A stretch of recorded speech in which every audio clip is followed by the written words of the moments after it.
Сәлем достар, каналыма қош келдіңіздер. Сіздермен мен Аяулым Нарызқызы. Тобыңыздың сұрауыңыз бойынша бүгін осы пионы свечейін жасап үйрететін боламын. Екі түрлі воскпен жасайтын боламыз. Және бұл жерде екі түрлі фитиль қолдандым. Қандай фитильдер қолданғандарым туралы видеода айтатын боламын.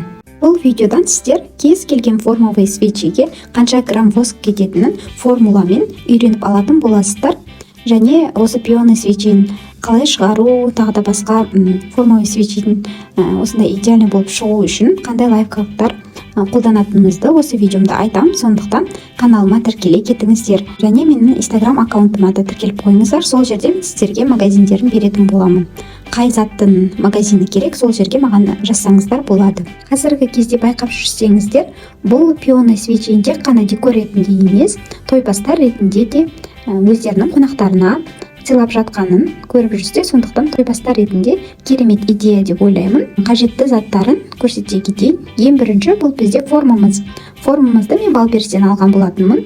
Форманың сыртында пищевоймен немесе пакетке салып қойыңыздар. Себебі ол тез ластанып қалады. Егер формаңыз ласт шам болса, онда скотчпен тазалап аламыз. Одан кейін біздің восктарымыз, екі түрлі формовый воск қолданамыз. Біріншісі бізде пальмоядровый воск. Атын осы жерде көрсетіп кеттім сіздерге, бұл Россиянікі.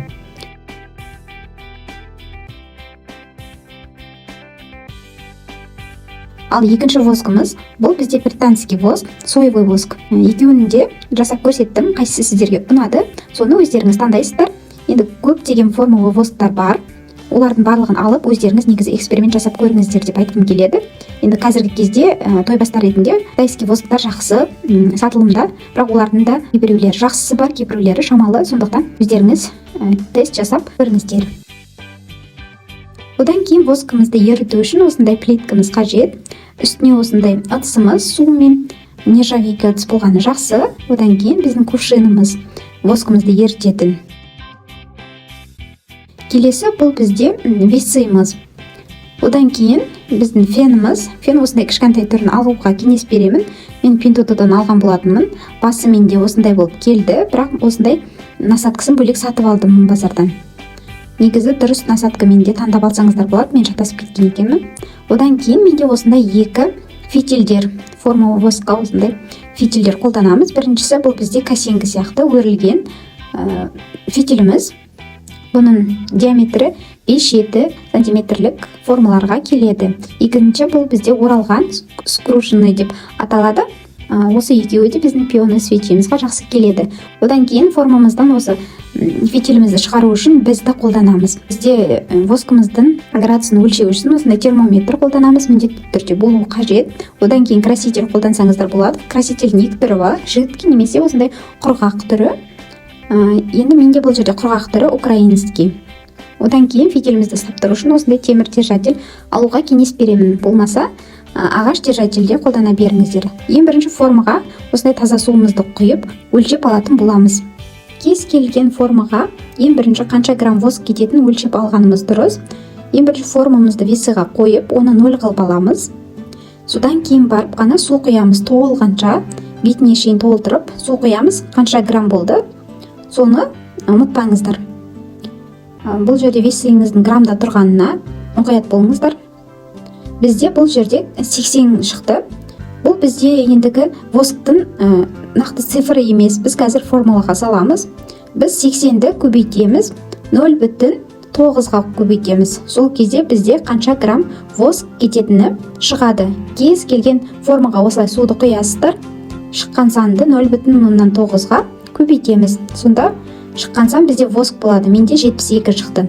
Енді біздер аромат қосамыз. Ароматты қанша грамм қосу керек, қанша процент қосу керектігін біз былай есептейміз. Мысалға біздерде 72 шықты, одан аламыз 7% дейміз, сосын температураны басамыз. Сол кезде бізде қанша грамм шықты, сол біздің алатын жаңағы ароматымыз болады. Бірақ формовый свечейда аромат тұрмайды, өйткені ол формадан ашық болғандықтан ауада көбіне иістері кетіп қалады. Сондықтан 15 каплядай тамызғандарыңыз жеткілікті. Ал егерде сіздерде контейнерден воск болса, онда қақпағын жауып қоятын болғандықтан оның ішінде ароматы бізде сақталады. Сол кезде осындай формуламен есептейсіздер. Формамыздағы суымызды құйып алғаннан кейін енді формамызды мықтылап құрғатып аламыз. Таза орамалмен, салфеткамен мықтылап сүртіп алуымыз керек. Бізде ішінде су қалып қоятын болса, ол жерге воск бізде воздух сияқты болып қалып кетеді. Сондықтан барлық жері таза ма, соны мұқият қарап аламыз. егер шам болса скотчпен тазалап аламыз. Одан кейін біз фитилімізді орналастыратын боламыз. Қазір бізде осындай оралған фитиліміз. Бізімізді алып, біз қай жерден тескіміз келеді, соны бірінші көріп аламыз да, сол жерден тесіп, екінші жағынан біз фитилімізді шығарып аламыз. Нақты ортасынан, именно форманың бір жерінен тесіп алғандарымыз жақсы, келесіде дәл сол тесік арқылы осылай бізімізді өткізіп, фитилімізді шығарып алып отырамыз. Ана жерден тесіп тастауға болмайды формамызды. Қату формамыз уақыт өте келе білініп кетеді. Міне осылай фитилімізді өткізіп алдық. Енді кішкене ұстайтындай, держатель ұстайтындай бөлік қалдырамыз, және астыңғы бөлігіне де кішкене бөлігін қалдырып, біз қиып тастаймыз артық бөлігін. Астындағы фитилімізді тегіс жататындай қылып, бір жағына қисайтып, формамызды тегіс жерге қойып аламыз. Воск құйғанда бізде тегіс жерде тұруы қажет. Енді біз воскты өлшейтін боламыз. Таразымызға осы кувшинімізді қоямыз да, оны 0 қылып аламыз. Бізде міндетті түрде ыдыстың да барлық форманың да салмағы кетіп қалу керек. Қазір біз соевый воскты қолданамыз, осындай гранула түрінде. Енді сіздерде сұрақ болуы мүмкін, қатты түрінде 72 болса, ерігенде одан асып кетпей ме деген. Жоқ, аспайды. Ол үшін қорықпаңыздар, еріген кезде де сол 72 граммдықта сақталады. Сондықтан қанша грамм шықты, сол граммды воскпен өлшеп аламыз. Менде 72 шықты. 72 грамм алып, оны ерітуге қойдым. Осылай міндетті түрде водяной баняда еріткеніміз дұрыс, себебі воскымыз күйіп кетсе, өз градусынан асып кетсе, онда воскымыз бүлініп кетуі мүмкін. Одан кейін біз аромат қосамыз. Басында мен сіздерге ароматты көрсетуді ұмытып кетіппін. Мен банан кокос деген ароматты қосамын, және жаңағы красителімізді қосатын боламыз. Осылай ерітіп тұрып, біз градусын бақылап отыруымыз қажет. Бізде әрбір восктың сыртында өзінің қанша градусқа шейін ерітуге болады, қанша градуста аромат құямыз, қанша градуста формаға құямыз, соның барлығы жазылып тұр. Сол жердегі нұсқаулықпен міндетті түрде дәл орындаймыз. Менде қазір 70-80 градусқа шейін ерітуге болады деп тұр.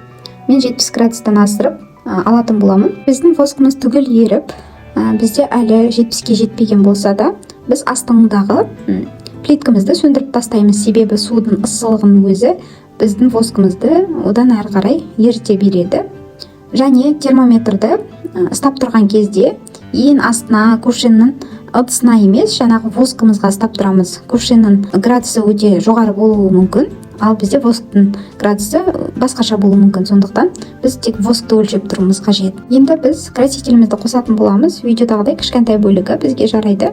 Қою қаласаңыздар көбірек қосыңыздар, ал ашық қаласаңыздар азырақ қосыңыздар. Енді ол өз қалауларыңызға байланысты. Менде осындай твердый краситель болды. Ол ұзаққа жетеді. Өзімнің көңілімнен шығады бұл краситель. Сұйық түрін алып көрген жоқпын. Егер сіздер алып көрсеңіздер, комментарийда жаза кетіңіздер, жақсы ма, жаман ба. Эксперимент жасап көруге негізі кеңес беремін. Енді біз ароматымызды қосамыз. Мана басында айтқандай 15 тамшыдай қосқан жеткілікті. Кішкене иісі шығып тұрса, бізге жарайды. Осылай жақсылап араластырып аламыз, ешқандай краситель қалып қоймайтындай. Әйтпесе біздің жасаған свечемізді білдіретін болады, қою болып.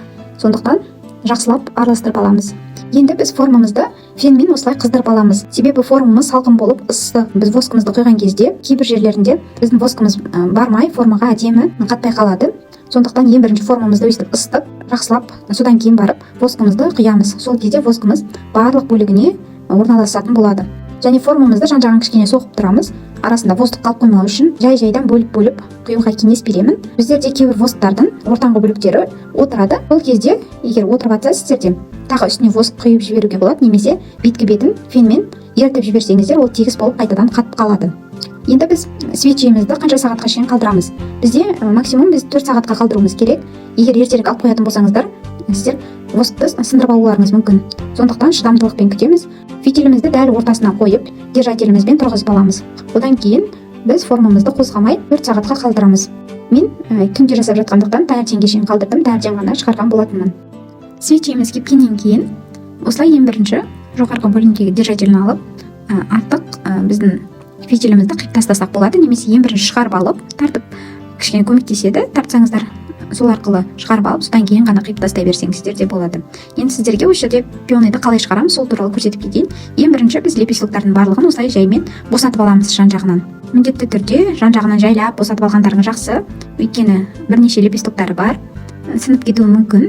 Ол сіздердің қолдарыңыз жаттыға келе сіздер идеальный шығаратын боласыздар. Сондықтан бірінші шығарғанда идеальный шықпаса, ол үшін қамықпаңыздар. Одан кейін осылай арт жағынан дәл ортасынан біз басып пионыйымызды артқа қарай итеретін боламыз. Сол кезде біздің лепестоктарымыз сынбай жақсы болып шығады. Ең бірінші жаңа айтқандай төменгі жақтарын босатып аласыздар, сосын осылай итеру арқылы шығарамыз. Мінекей менің пионым осындай болып шықты. Өте әдемі болып. Некоторые нелерін сындырып алдым осыда, бірақ олар қатты байқалмайды. Главный лепестоктарын мен сындырмаған екенмін. Енді артық фитилімізді осылай қиып тастаймыз. Қанша көлемде қалғанын қалайсыз, немесе ұзын қалдырып, бір декор немесе колокольчик сияқты тағып қойсаңыздар да болады. Бұл енді өздеріңіздің қалауларыңыз. Бұл бізде алғашқы воскымыз соевый восктан жасалған пионыйымыз болатын. Ал екінші пионыйды жасау үшін біз ыдысымызды тазалап аламыз. Ол үшін ыдысымызды осылай қайтадан ертетін боламыз. Ішіндегі воскын ешқандай да жуып жүрмейміз. Осылай бірінші ертіп аламыз, сосын салфеткамен сүртіп аламыз. Екінші воскта мен осындай өрілген фитилді қолданамын деп шештім. Формамызды осындай скотчпен тазалап алу жолын сіздерге видеода көрсеттім. Скотчты осылай қиып аламыз да ішіндегі шандардан артық осылай тазалап аламыз. Егер кішкене восктар қалып қойған болса, оны қолмен тазалап алуға кеңес беремін, болмаса фенмен ертіп жіберсеңіздер, олар еріп кетеді. Бұл жердегі лайфхак сіздерге ол фенмен форманы ең бірінші жылытып алу болатын. Себебі осыған шейін менде фен болмаған еді. Сол кезде бірден воскты құйған кезде формамның кейбіреулері дайын болмағандықтан, яғни форма менде көбіне шығарған кезде сынып кете беретін, немесе форманың сыртында ақ кішкене андай дақтар сияқты қалып кететін. Ал осылай фенмен ысытып құйғаннан кейін менің формаларым идеальный шығатын болды. Сондықтан сіздер де осылай жасап көріңіздер. Біз формамызды тазалап алдық. Енді жаңағы фитилімізді орналастыратын боламыз.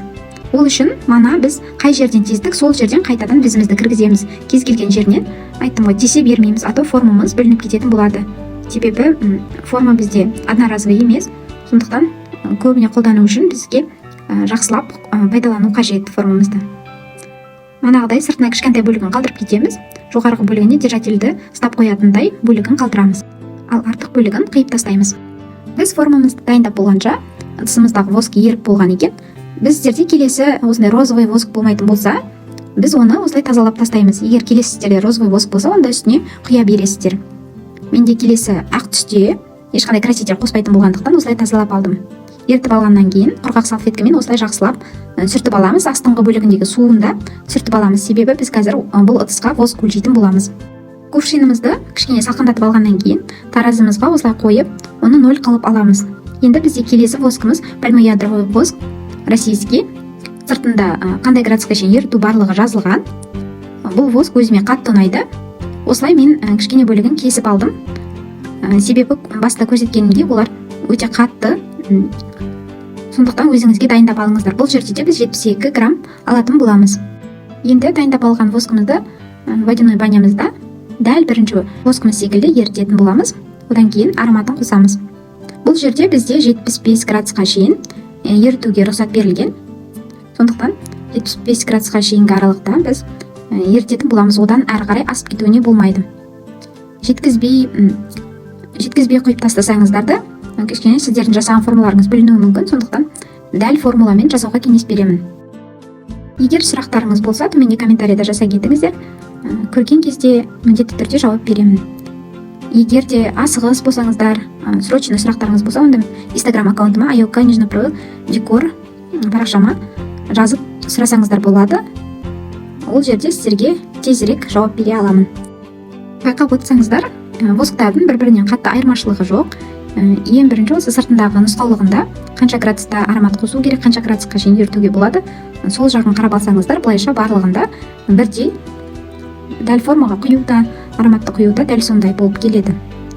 Бұл жерде де банан кокос ароматын қосқан болатынмын. Оны жақсылап араластырып аламыз. Ароматымыз барлық воскқа араласқаны жақсы. Енді формамызды фенмен жылытып аламыз. Міндетті түрде фенмен жылытып алыңыздар.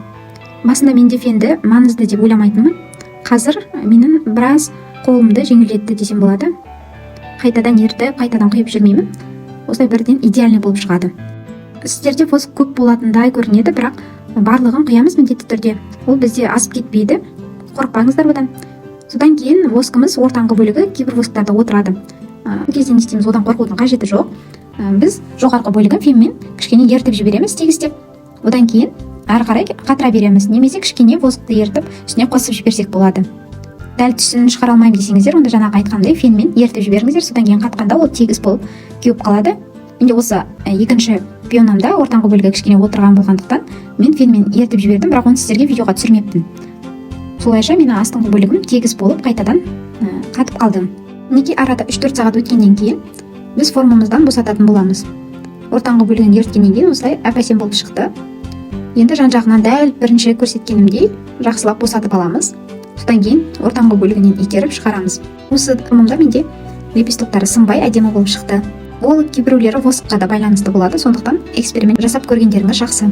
Бүгінгі видеом сіздерге ұнады деп ойлаймын. Сұрақтарыңыз болса жаза кетіңіздер. Маған лайк басып, каналыма тіркелуді ұмытпаңыздар. Әлі талай видеоларды сіздерге көрсететін боламын. Пионаға байланысты сұрақтарыңыз болса, маған өзіме шықсаңыздар болады, магазиндерінде. Сол жерде беремін. Алған білімдеріңіз қайырлы болсын. Осылай астына ракушканы қойып сыйласаңыздар болады, немесе сыртынан коробкаға салып әдемілеп тойбастар ретінде де ұсынуға өте ерекше декор деп ойлаймын.